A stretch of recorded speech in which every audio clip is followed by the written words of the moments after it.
Okay, so we're diving into something really crucial today.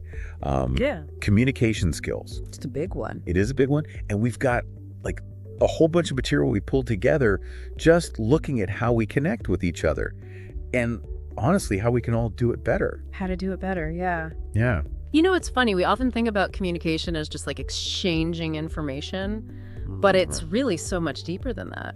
Yeah, I mean, think about it. Whether you are trying to, move up at work or deepen those relationships you have with friends and family, or honestly just feel more confident when you're speaking up for yourself, like having those sharper communication skills, it just makes such a difference. It's the foundation. It is the foundation, yeah. It really is. And it kind of unlocks new opportunities too, right? Yeah. It helps you kind of avoid those like misunderstandings and conflicts that we all kind of bump into from time to time. Absolutely. And it's so frustrating when you feel like you're not being heard.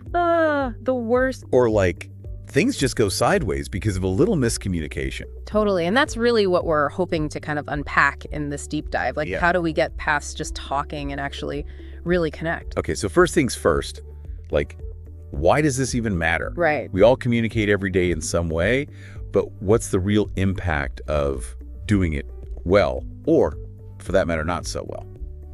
I mean, you can think of communication as like the main way that we interact with the world, right? It literally shapes how people see things. It influences the way things turn out. And honestly, it kind of drives how we make progress. I mean, in pretty much every area of life. When you have good, strong communication, you get more collaboration, you get ideas flowing more easily, and it gives you the ability to lead and inspire. Like the engine of everything. Yeah, pretty much. Yeah. For your personal life and your work life, really. And I think we've all been there where like things went wrong because communication broke down. Oh, tell me about it. You get conflicts that could have been avoided, projects go off the rails, and you're just left with this feeling of like, nobody gets me. Yeah, and all that can just erode trust so quickly. Oh, absolutely. It's like 1 minute you're all on the same page, and then the next, it's like everyone's speaking a different language. And it's not just the emotional stuff. Right. It's missed opportunities, like real tangible consequences, because things weren't communicated clearly. It's true. Like in a work setting, poor communication can really tank a team's productivity and morale. Okay, now I want you to picture anyone, who you really admire for their communication skills. Okay. It could be like a great leader, a teacher who just really captivated you, or even, a public speaker who just has this way of connecting with their audience. Okay, I've got someone in mind. What do you think makes them so effective? Like, what are the key qualities there? It's really interesting because it usually isn't just one thing. Right. It's more like a whole bunch of things working together. You often see a real sense of confidence, a way of being clear in their message that cuts through all the noise, and this amazing ability to make you feel like they're speaking directly to you. That personal connection, yeah. Yeah, that's what makes it so powerful. It's not just a broadcast. Right. It's like they're actually engaging with you. Yeah, exactly. So what we're saying is effective communication, it's way more than just saying what's on your mind. Right. It's about truly listening to understand the other person, considering their point of view, and then responding in a way that builds that connection. It's a two-way street. It is. It's like a dance, almost. I like that, a communication dance. Okay, so now that we've laid the groundwork, let's get into the nitty-gritty. Yeah. Like, what are some practical things you can do to improve your own communication skills? All right, tip number 1, and this might sound obvious, but Okay. listen more than you speak. This one is harder than it sounds, right?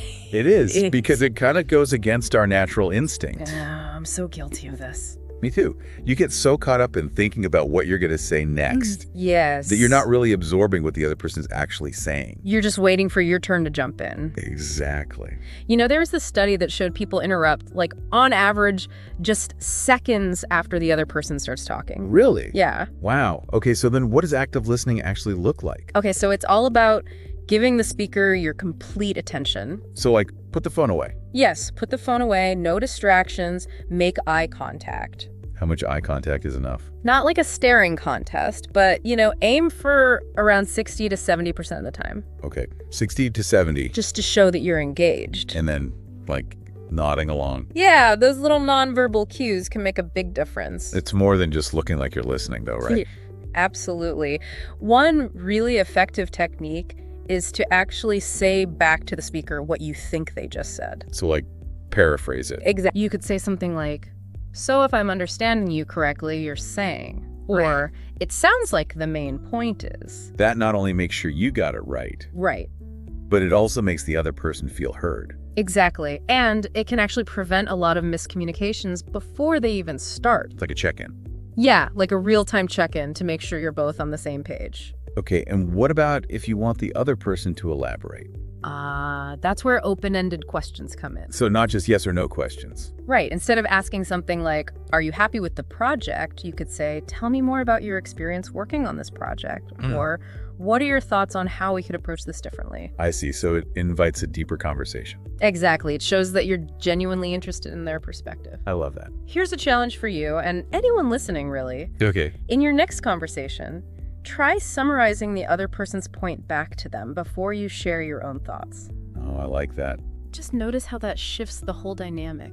It's subtle but powerful. It really is. So the takeaway here is it's not just about waiting for your turn to speak. Right. It's about really understanding before you reply. The best communicators are often the best listeners. Yeah, that's so true. Okay, let's move on to our second key area, which is all about mastering nonverbal communication. Ooh, this is where things get really interesting. I know, right? Because it's about so much more than just the words coming out of our mouths. So much more. Yeah. We often put so much emphasis on what we say, but research shows that a huge chunk of our communication, some say like 70% or even more, Wow, 70%. is actually nonverbal. That's huge. It's huge, and it includes everything from how you hold your body to your facial expressions, eye contact, even your tone of voice. So how do we even start to become more aware of all that? Awareness is the first step, for sure. Okay. Start by paying attention to your own body language. Like, what should we be looking for? Well, open postures like uncrossing your arms, having a relaxed stance, those usually signal that you're open and approachable. Okay, makes sense. But if you're closed off, like with your arms crossed or your body tense, Yeah. that can make you seem defensive or uninterested, even if you're saying all the right words. It's like mixed messages. Exactly. Okay, what about eye contact? I feel like that one can be tricky. It can be. You don't want to overdo it, but you don't want to avoid it completely either. Right. Aim for about 60 to 70% of the time during a conversation. Okay, same as before. Yeah, it shows that you're engaged and you're sincere. What if you do less than that? Too little eye contact can make you seem shifty or like you're not really interested. But on the flip side, too much can feel really intense or even aggressive. It's about finding that sweet spot. Yeah, you want to create that comfortable connection. And then there's tone of voice, which I think is so important. Oh, absolutely. Like you can say the same words, but Always. depending on how you say them, it can have a completely different meaning. Totally. Your tone can convey so much. Confidence, warmth, enthusiasm, even sarcasm. It's true. Pay attention to how you're using your voice, how you're inflecting the modulation. Okay, so give me an example. Okay, imagine someone saying, I'm fine. Okay.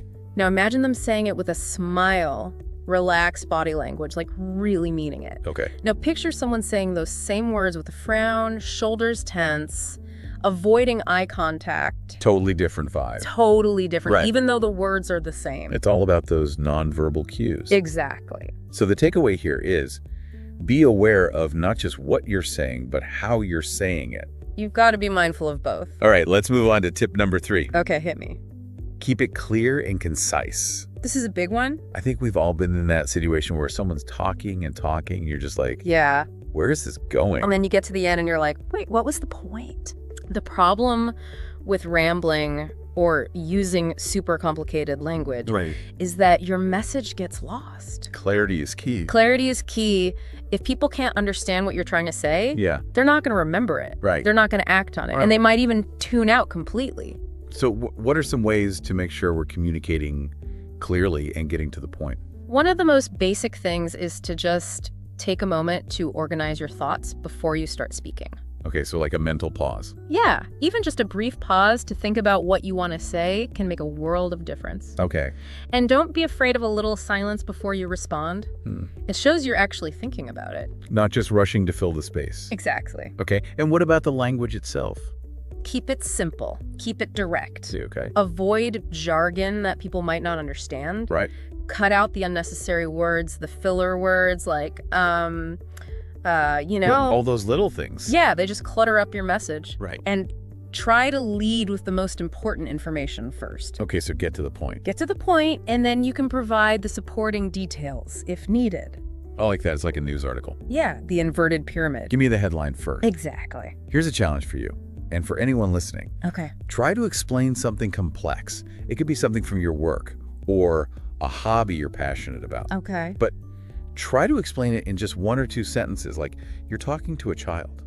Oh, that's a good one. It's harder than it sounds. It is, but it really forces you to get to the essence of what you're trying to say. So the takeaway here is clarity makes your message more memorable and easier to understand. If you can be clear and concise, your message is going to have a much bigger impact. Our next tip shifts the focus a little bit. It's about empathy and emotional intelligence.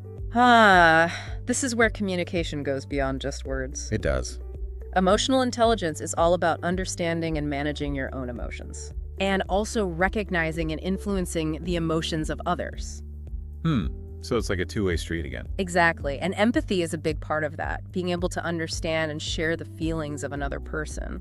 And there's actually science behind this. There is, like mirror neurons in our brains. Wow, mirror neurons. They help us literally feel what other people are feeling. That's so fascinating. It is. So how do we bring this into our communication? Yeah, how do we actually communicate with more empathy? First off, acknowledge the other person's feelings, even if you don't necessarily agree with them. Okay, so even if you see things differently. Even if you see things differently, you can still say something like, I can see that you're feeling frustrated, or it sounds like you're really disappointed. Just acknowledging those feelings. Yeah, it validates them and makes them feel heard. Okay, and what about using I statements? I statements are crucial because they let you express your own feelings without blaming the other person. So instead of saying, you always make me feel stressed, you could say, I feel concerned when deadlines are missed. I see. It takes the focus off of blaming. Exactly, and it makes it more about your own experience. And it opens up the conversation.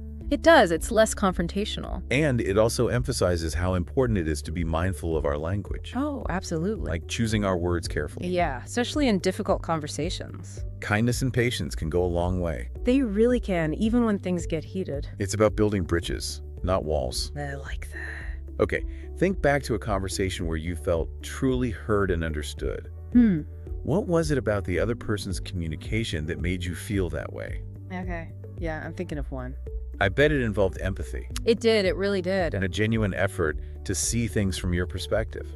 That feeling of being truly heard, it's so powerful. It is. And it comes from that empathetic communication. So the key insight here is empathy builds stronger relationships, builds trust, and helps us resolve conflict more effectively. It's like the glue that holds it all together. I like that, the glue. All right, let's move on to our final tip, which is all about building confidence in your communication. Confidence is so important. It is. It's what allows us to speak our minds clearly, express our ideas effectively, and make sure our voices are heard. But how do we get there, especially if it doesn't come naturally? The good news is, confidence can be learned. Okay, good. One of the best ways to build confidence is through preparation and practice. So if you know you're going to be in a situation where you need to communicate something important, right? Take the time to prepare. Absolutely. Rehearse what you want to say, even if it's just in your head. That makes a big difference. It does. And during the conversation itself, pay attention to your pacing. Pacing, okay. Yeah. A lot of people tend to speak faster when they're nervous. Right. So consciously slow down. Okay. It makes you sound more confident, more in control. And it gives you time to think. Exactly. And remember all that stuff we talked about with body language. Yeah. Good posture, eye contact, confident gestures. It all plays a part. It all contributes to how you come across. I know for some people, public speaking is like their worst nightmare. It can be really intimidating. Are there resources out there for people who want to get better at that? There are. Organizations like Toastmasters are fantastic. Toastmasters, yeah. They provide a safe space to practice public speaking, get feedback, and build your confidence over time. That's great. It is. And here's another exercise you can try. Okay. Record yourself speaking. Oh, that's a good one. It could be anything. Yeah. A short explanation of something, or even just reading out loud. Okay. Then watch it back and really pay attention to how you come across, your pace, your body language. It can be a little cringy at first. It can be, but it's so valuable for self-awareness. I agree. And the takeaway here is that confidence is not something you're born with. Right. It's a skill you can develop through practice. And putting yourself out there. Exactly. Step outside your comfort zone. Okay, before we wrap up, let's do a quick rundown of some practical exercises you can start using today. These are quick and easy to incorporate into your daily life. Perfect. First one, mirror talk. Spend a few minutes each day practicing speaking in front of a mirror. Oh, I like that. Pay attention to your facial expressions, your gestures, your whole body language. Okay. It's a great way to become more aware of how you present yourself non-verbally. It's like having an instant feedback loop. Exactly. Okay, what's next? The pause challenge. This one's simple but powerful. Okay. Make a conscious effort to pause before you respond in conversations. Just a brief pause. Yeah, even just counting to 3 in your head can help. Okay. It encourages you to think before you speak. And not just react. Exactly, and it can help you avoid interrupting too. Which I am so guilty of. Yes, you. All right, last one. The 30-second rule. Okay, what's that? Practice summarizing your thoughts or the main point you want to make in 30 seconds or less. Okay, it's like a little elevator pitch. It forces you to be concise, clear, and focus on what's really important. I love all of these. They're easy to implement. They are. And remember, improving your communication skills, it's a journey, not a destination. Yeah. It's about continuous improvement, being open to learning and growing. So start small. Yeah. Pick 1 or 2 of these techniques that resonated with you. Yeah. And just try them out in your next few conversations. Maybe it's focusing on listening more intently. Right. Or paying closer attention to your body language. Or being more clear and concise in how you express yourself. Exactly. Small changes can make a big difference. As we wrap up, I want you to think about this. Okay. How might consciously applying just one of these techniques change the way your next important conversation goes? And what new insights might you gain by really paying attention to how other people communicate with you? It's fascinating to really tune in to those subtle nuances. It is, and it can completely change the way we connect with each other. It's an ongoing exploration. It is, and it's so worth the effort. Absolutely. All right, that's it for our deep dive on communication skills. Thanks for joining us. Thanks for having me. We'll see you next time. See you then.